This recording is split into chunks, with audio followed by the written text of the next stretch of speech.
Sejam bem-vindos, filhos prediletos de Maria, assim como ela nos chama carinhosamente. Vamos para a nossa formação do Tratado da Verdadeira Devoção da Santíssima Virgem. 14º dia do Tratado, parágrafos 146 a 156. Maria purifica nossas boas obras, embeleza e as torna aceitáveis a seu Filho. Esta bondosa Senhora purifica, embeleza e torna aceitável a seu Filho todas as nossas boas obras, porque por esta devoção nós damos todas a Ele pelas mãos de sua Mãe Santíssima. Primeiro, elas purifica de toda mancha de amor próprio, do apego imperceptível à criatura, apego que se insinua insensivelmente nas melhores ações, desde que elas estão em suas mãos puríssimas e fecundas. Essas mesmas mãos que não foram jamais manchadas, nem ociosas, e que purificam tudo o que tocam, tiram do presente que lhe fazemos tudo o que pode deteriorá-la ou torná-la imperfeito. 147. Ela embeleza nossas boas ações, ornando com seus méritos e virtudes. É como se um Campônio, querendo ganhar a amizade do rei, se dirigisse à rainha e lhe apresentasse uma maçã, que representasse todo o seu lucro, e lhe pedisse que lhe oferecesse ao rei. A rainha, colhendo a pobre dádiva do camponês, punha no centro de grande e magnífico prato de ouro, e apresentava assim ao rei, da parte do ofertante. Nessas circunstâncias, a maçã indigna por si mesma de ser oferecida ao rei, torna-se um presente digno de sua majestade, devido ao prato de ouro e à importância das pessoas que a apresenta. 148. Ela apresenta essas boas obras a Jesus Cristo, pois nada retém para si de que lhe ofertamos. Tudo remete fielmente a Jesus. Se algo damos a ela, damos necessariamente a Jesus. Se a louvamos e glorificamos, logo ela louva e glorifica Jesus. Hoje, como outrora, quando Santa Isabel exaltou, ela canta, quando a louvamos e bendizemos. O Magnífica. Lucas 1:46. 149. Faz Jesus aceitar essas boas obras, por pequeno e pobre que seja o presente que ofertamos ao Santo dos Santos e Rei dos Reis. Quando apresentamos alguma coisa a Jesus de nossa própria iniciativa e apoiados em nossa própria capacidade de disposição, Jesus examina o presente e muitas vezes o rejeita, em vista das manchas que a dádiva contraiu do nosso amor próprio. Como antigamente rejeitou os sacrifícios dos judeus por estarem cheios de vontade própria. Quando, porém, lhe apresentamos algo pelas mãos puras e virginais de sua bem-amada, tomámo-lo pelo seu lado fraco, se me é permitida a expressão. Ele não considera tanto a oferta que lhe fizemos como sua boa mãe, que lhe apresenta. Não olha tanto a procedência do presente como a portadora. Deste modo, Maria, que nunca foi repelida, pelo contrário, foi sempre bem recebida, faz que seja agradavelmente recebida pela majestade divina tudo que lhe apresenta, pequeno ou grande. Basta que Maria lhe o apresente para que Jesus o receba e acolha. Conselho valioso é o que dava São Bernardo aos que dirigia no caminho da perfeição. Quando quiseste oferecer qualquer coisa a Deus, tente cuidado de oferecê-lo pelas mãos agradáveis e digníssimas de Maria, a menos que queirás ser rejeitado. E como vimos, a própria natureza não inspira os pequenos como agir em relação aos grandes?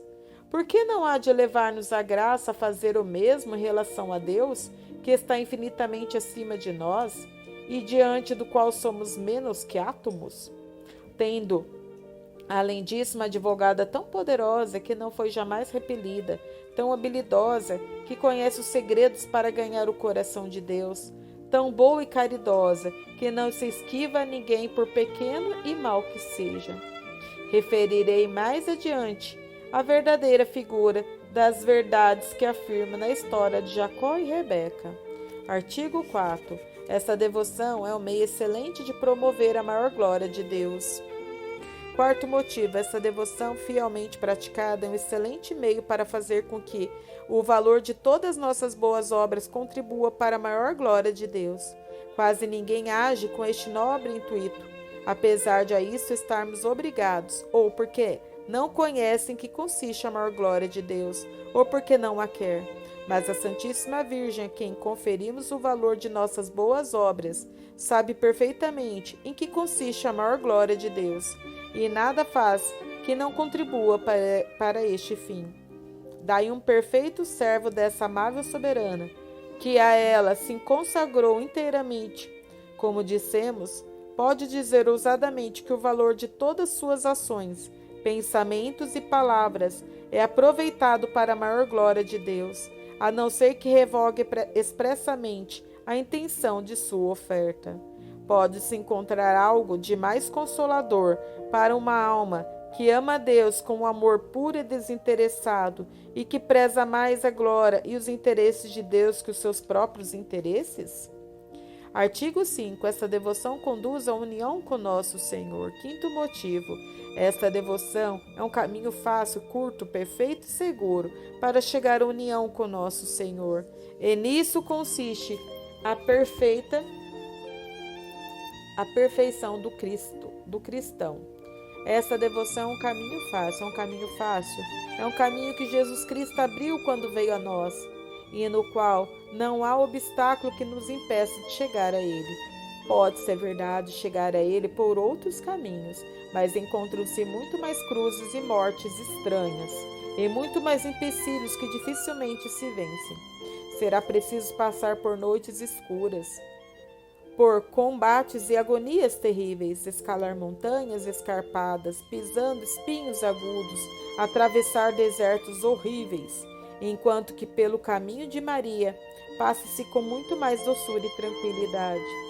Aí se encontram, sem dúvida, rudes combates a travar e dificuldades enormes para vencer, mas esta boa Mãe e Senhora está sempre tão próxima e presente aos seus fiéis servos, para iluminá-los em suas trevas, esclarecê-los em suas dúvidas, encorajá-los em seus receios, sustê-los em seus combates e dificuldades, que em verdade este caminho virginal para chegar a Jesus Cristo é um caminho de rosas e de mel, em vista de outros caminhos. Houve alguns santos mais em pequeno número, como Santo Efrem, São João Damasceno, São Bernardo, São Bernardino, São Boaventura, São Francisco de Sales, etc., que trilharam este caminho ameno para ir a Jesus Cristo, porque o Espírito Santo, esposo fiel de Maria, o indicou a eles por uma graça especial. Os outros santos, porém, que são em muito maior número, embora tenham tido devoção à Santíssima Virgem, não entraram, ou entraram muito pouco nesta via, e por isso tiveram de arrostar provas bem mais rudes e mais perigosas. Ao que atribuir, então, dirá algum fiel servidor desta boa mãe, que seus servos tenham de enfrentar tantas ocasiões de sofrer, e mais que os outros que não lhes são devotos? Contradizem-nos, perseguem-nos, canuliam-nos, não o suportam, ou então andam em trevas interiores, em aridez de deserto, onde não pinga nenhuma gota de orvalho celeste. Se esta devoção torna mais fácil o caminho que conduz a Jesus Cristo, de onde vem que eles são tão desprezados? Respondo-lhe que é bem verdade que os mais fiéis servos da Santíssima Virgem, porque são seus grandes favoritos, recebem dela as maiores graças e favores do céu, isto é, as cruzes, mas sustento que são também os servidores de Maria que levam essas cruzes com mais facilidade, mérito e glória, e mais que onde outro qualquer pararia 1000 vezes até cairia, eles não se detêm. Ao contrário, avançam sempre, porque esta boa mãe, cheia de graça e unção do Espírito Santo, adoça todas as cruzes, que para eles talha no mel de sua doçura maternal e na unção do puro amor. Deste modo, eles a suportam alegremente, como nozes confeitadas que de natureza são amargas. E creio que uma pessoa que quer ser devota e viver piedosamente em Jesus Cristo, por conseguinte, Sofrer perseguições e carregar todos os dias sua cruz, não carregará nunca grandes cruzes, ou não as carregará alegremente até o fim, sem uma terna devoção à Santíssima Virgem, que torna doces as cruzes, do mesmo modo que uma pessoa não poderia, sem uma grande violência, impossível de manter indefinidamente, comer nozes verdes que não fossem saturadas de açúcar. Esta devoção é um caminho curto. Esta devoção à Santíssima Virgem é um caminho curto para encontrar Jesus Cristo, seja porque dele não nos extraviamos, seja porque, como acabo de dizer, nele marchamos com mais alegria e facilidade e, consequentemente, com mais prontidão. Avançamos mais em pouco tempo de submissão, de dependência a Maria, do que em anos inteiros de vontade própria, e contando apenas com o próprio esforço. Pois o homem obediente e submisso a Maria Santíssima cantará vitórias, assinaladas sobre seus inimigos. Estes hão de querer impedi-lo de avançar, ou obrigá-lo a recuar, ou derrubá-lo, mas, apoiado, auxiliado e guiado por Maria, ele, sem cair, sem recuar, sem mesmo se atrasar, avançará a passos de gigante em direção a Jesus Cristo, pelo mesmo caminho como está escrito. Jesus trilhou para vir a nós em largos passos em pouco tempo. Porque viveu Jesus Cristo tão pouco sobre a terra, e porque esses poucos anos que aqui viveu, passou-os quase todos em submissão e obediência à sua mãe? É que, tendo vivido pouco, encheu a carreira de uma longa vida. Viveu longamente mais do que Adão, do qual veio reparar as perdas, embora este tenha vivido mais de 900 anos. E Jesus Cristo viveu longamente porque viveu bem, submissa e bem unida à sua Mãe Santíssima, para obedecer a Deus, seu Pai. Pois, primeiro, aquele que honra sua mãe assemelha-se a um homem que entesoura, diz o Espírito Santo, isto é, aquele que honra Maria, sua mãe, ao ponto de submeter-se a ela e obedecer-lhe em tudo, e em breve se tornará rico, pois acumula tesouro todos os dias, pelo segredo dessa pedra filosofal. Porque, conforme uma interpretação espiritual da palavra do Espírito Santo, minha velhice se encontra na misericórdia do seio, é no seio de Maria, que envolveu e gerou um homem perfeito, e que teve a capacidade de conter aquele que o universo todo não compreende nem contém. É no seio de Maria que os jovens envelhecem, em luz, em santidade, em experiência, em sabedoria, e onde em poucos anos se atinge a plenitude da idade de Jesus Cristo. Terminamos aqui o tratado do 14º dia, parágrafos 146 a 156. Vamos agora às orações.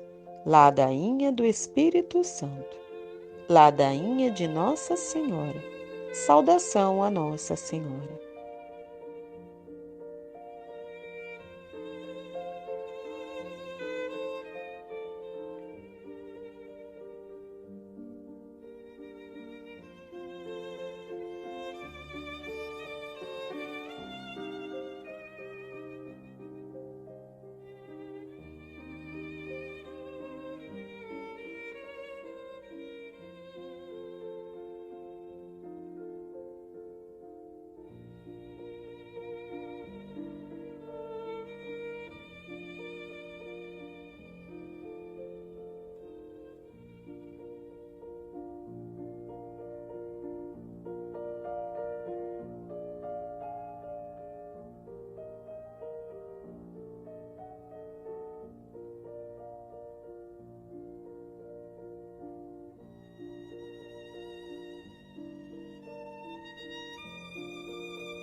Salve Maria!